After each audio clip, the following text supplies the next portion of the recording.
जय हिंद दोस्तों। आप सभी का HM क्लासेस प्रोफेशनल में स्वागत है। आप जैसा कि देख रहे हैं कि मैं यूपी सुपर टेट का सिलेबस को डिस्कस किया अच्छे से, और उसी में एक टॉपिक पर्यावरण और सामाजिक अध्ययन से रिलेटेड उसको डिस्कस किया जा रहा है।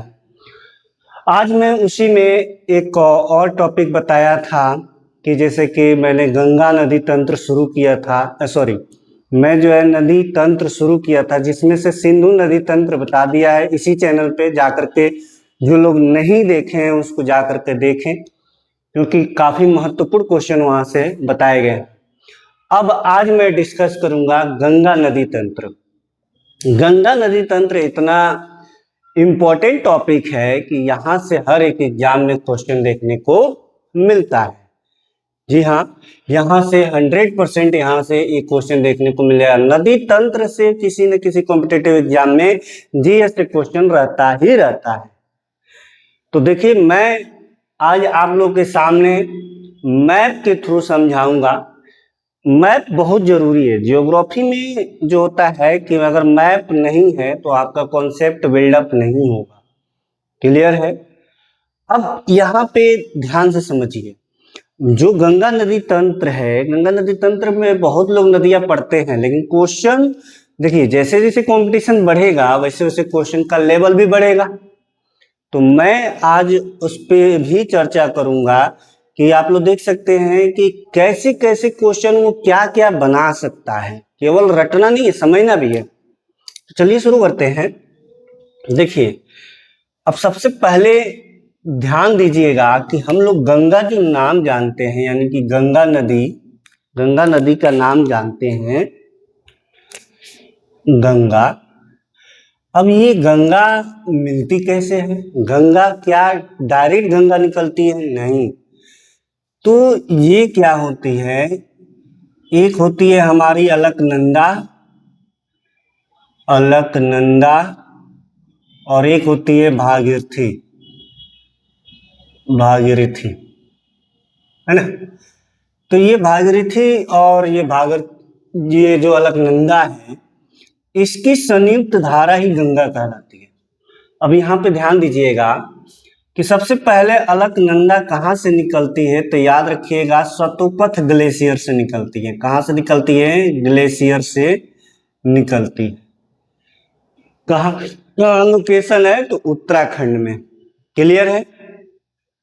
अब यहाँ पे ध्यान रखिएगा कि सतोपथ ग्लेशियर से ये निकलती है, अलकनंदा भी यहाँ से निकलती है।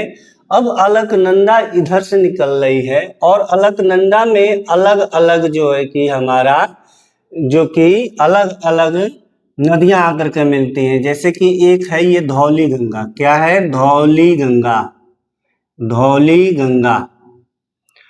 अगर अलकनंदा में धौली गंगा मिल जाती है तो हमारा बनता है विष्णुप्रयाग।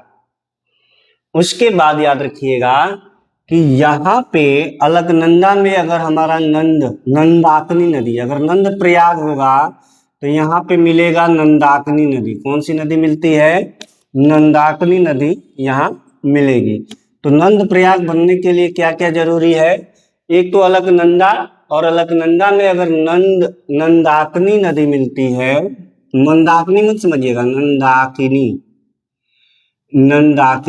नंदाकिनी अगर मिल जाती है तो नंद प्रयाग बन जाता है।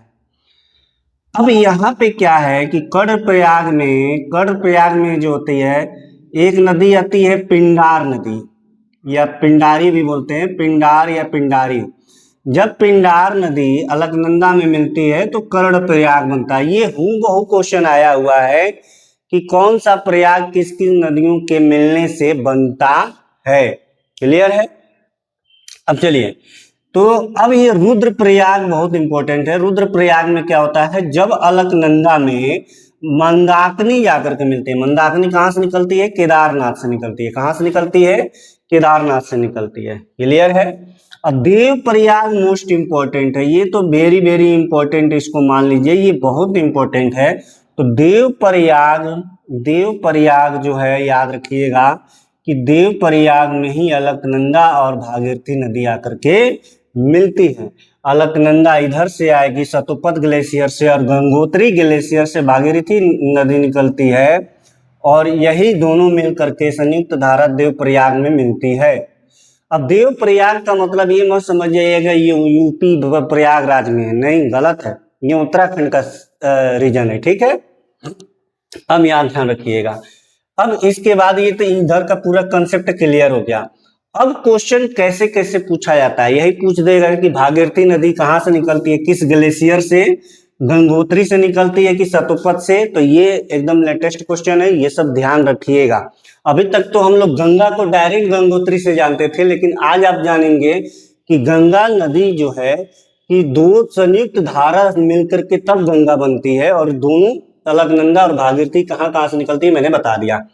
अब यहाँ पे क्वेश्चन पूछा जाता है कि गंगा की सहायक नदियां, तो सहायक नदियां सबको पता है कि रामगंगा है, घाघरा है, राप्ती है, कोसी है, गंडक है, यमुना है, सोन नदी है, केन है, बेतवा, ये केन बेतवा, ये सब जो है कि केन बेतवा तो डायरेक्ट नहीं मिलेगी, लेकिन यमुना, सोन नदी ये सब हम जानते हैं। लेकिन क्वेश्चन ये पूछेगा आपसे कि बाईं ओर से गंगा की कौन कौन सहायक नदी आकर के मिलती है, और दाईं ओर से गंगा की कौन कौन सहायक नदी आकर के मिलती है। बहुत इंपॉर्टेंट है, यहां हम ध्यान देंगे, इसलिए मैं फिगर लेकर के आया हूं। अगर मैं ऐसे खड़ा हूं तो ये वाला हिस्सा जो है हमारा क्या हो जाएगा, बायां हिस्सा, यानी कि जो ऊपर से, यानी कि जो हिमालयी क्षेत्र से जितनी भी नदियां आ रही हैं वो सब बाईं ओर से मिलेंगी, और जो हमारा इधर से यानी कि मध्य प्रदेश एरिया से और पठारी क्षेत्र से इधर से लगता है, प्रायद्वीपीय पठार से, प्रायद्वीपीय पठार नहीं बोल सकते, मतलब मध्य एमपी से लगे हुए जितने भी हमारी पहाड़ियां होती हैं वहां से जो नदियां निकलती हैं सब दक्षिण से निकलती हैं। क्लियर है? तो आपको ये ध्यान देना है। तो अब पूछा जाएगा कि कौन कौन सी ऐसी नदी है जो कि गंगा की सहायक है लेकिन बाईं ओर से आकर के मिलती है। तो बहुत इंपॉर्टेंट है, और ये सभी के सभी कहाँ से निकलती है, ये सब नेपाल एरिया से निकलते हैं, तो देखने को मिलता है। अब देखिए, रामगंगा, गोमती, घाघरा, गंडक, और ये क्या है, कोसी, ये क्या है, कोसी नदी, ये कोसी यहां से निकलती है, ठीक है। अब ये क्लियर हो गया। तो बाईं तरफ से कौन कौन, घाघरा के ही सहायक है राप्ती नदी, क्या है, राप्ती नदी, रावी मत मार दीजिएगा, राप्ती, राप्ती, रावी किसकी सहायक है, सिंधु की है, याद आ रहा है ना, राप्ती, राप्ती घाघरा की सहायक है। तो ये बाईं तरफ से आकर के मिलती है। और दाईं तरफ से कौन कौन आ रही है, एक तो यमुनोत्री ग्लेशियर से निकल रही है कौन, यमुना नदी, क्या कौन सी नदी निकल रही है, यमुना नदी। अब यमुना की सहायक जो होती है वो कौन कौन सी होती है, देखिए, एक चंबल है, बेतवा है, केन है, सिंध है ना, ये सब जो है कि ये जितनी भी होती है ये सब क्या है, यमुना की सहायक है। तो अगर पूछा जाए कि गंगा की सबसे बड़ी सहायक नदी कौन सी है, तो गंगा की सबसे बड़ी सहायक नदी कौन सी है, आपका याद रखिएगा कि यमुना, यमुना। और यमुना की सहायक नदी कौन कौन सी है, चंबल है, बेतवा है, केन है, सिंध है, यही सब हो जो है कि ये यमुना की सहायक नदी है। तो कंफ्यूज नहीं होना है। अब ध्यान रखिएगा, यमुना नदी में पहले चंबल, बेतवा, केन आकर के मिलती हैं, फिर ये जो है यमुना नदी यहाँ प्रयागराज के संगम में जाकर मिलती है गंगा से, कहां से, गंगा। अब क्वेश्चन पूछा जाएगा कि गंगा नदी मैदानी क्षेत्र में कहां से प्रवेश करती है, तो उत्तराखंड में प्रवेश कर, हरिद्वार में प्रवेश करती है। लेकिन यूपी में कहां से प्रवेश करती है, तो कन्नौज से प्रवेश करती है, कहां, कन्नौज से प्रवेश करती है, यहाँ पे ध्यान रखिएगा। और गंगा और यमुना का संगम कहाँ है, प्रयागराज, प्रयागराज कहाँ है, यूपी में है। क्लियर है, प्रयागराज कहाँ है, यूपी में है। अब यहाँ हम बात कर लेते हैं गोमती नदी। गोमती नदी जो कि लखनऊ में, अवध क्षेत्र में देखने को मिलता है गोमती नदी।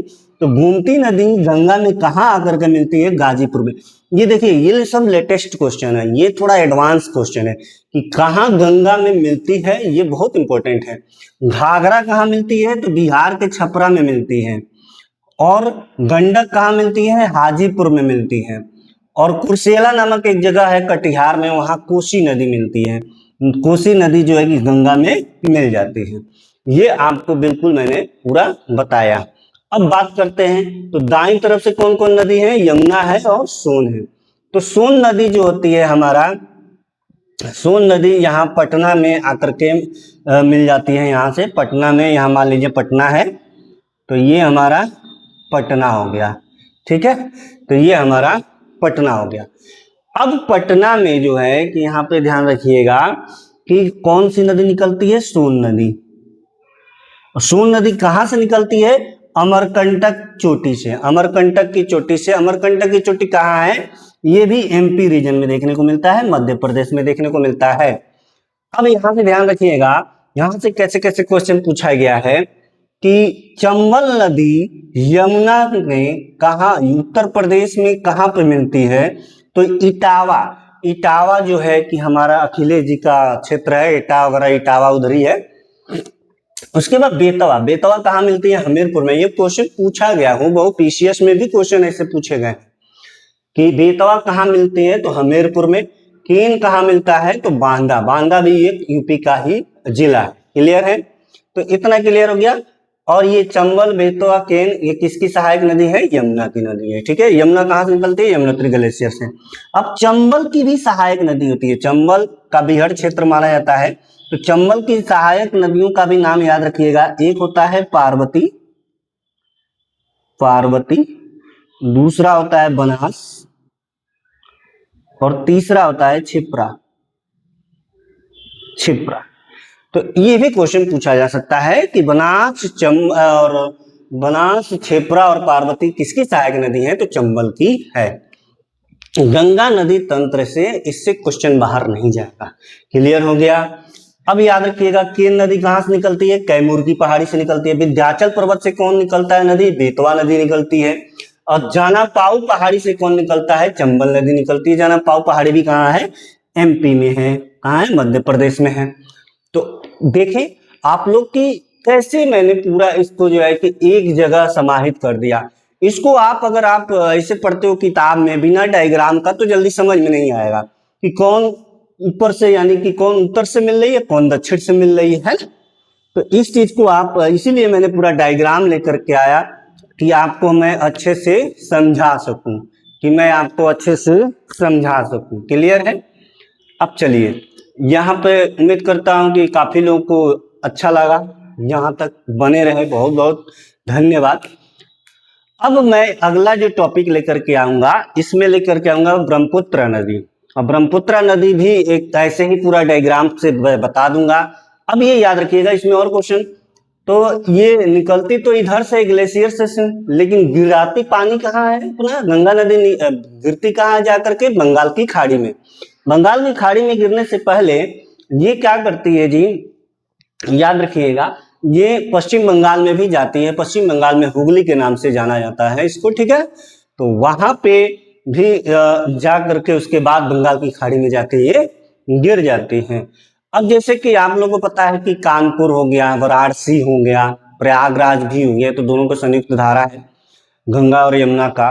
तो अब आप लोग कमेंट में जरूर बताइएगा कि गंगा के किनारे बसे हुए उत्तर प्रदेश के कौन कौन से शहर हैं, और यमुना के किनारे बसे हुए कौन कौन से शहर हैं उत्तर प्रदेश का। चलिए, तो बस आज के लिए इतना ही रखते हैं। उम्मीद करता हूं कि सेशन आपको अच्छा लगा होगा।